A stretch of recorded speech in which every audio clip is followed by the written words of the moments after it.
अमरावती महानगरपालिकेच्या राजकारणात मोठी घडामोड घडित आहे। सार्वत्रिक निवडणुकीनंतर होणारी पहिली विशेष सर्वसाधारण सभा आता 6 फेब्रुवारी 2026 रोजी होणार असून याच सभेत महापौर आणि उपमहापौर पदाची निवड केली जाणार आहे। महत्त्वाचे म्हणजे यासाठी कार्यक्रम पत्रिकेत बदल करण्यात आला आहे।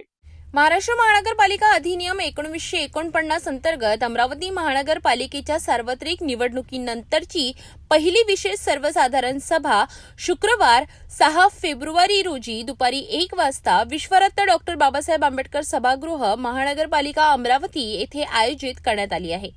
ही सभा विभागीय आयुक्त अमरावती यांच्या आदेशान्वये जिल्हाधिकारी अमरावती यांच्या अध्यक्षतेखाली पार पडणार आहे।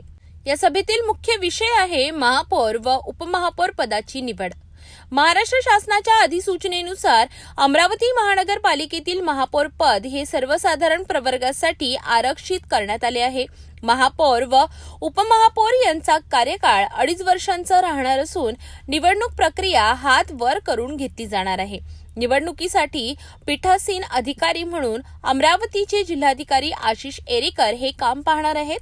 महापौर व उपमहापौर पदासाठी इच्छुक उमेदवारांनी आपले नामनिर्देशन पत्र सोमवार 2 फेब्रुवारी रोजी सकाळी 11:30 ते सायंकाळी 6:15 या वेळेत नगर सचिव कार्यालयात दाखल करायचे आहे।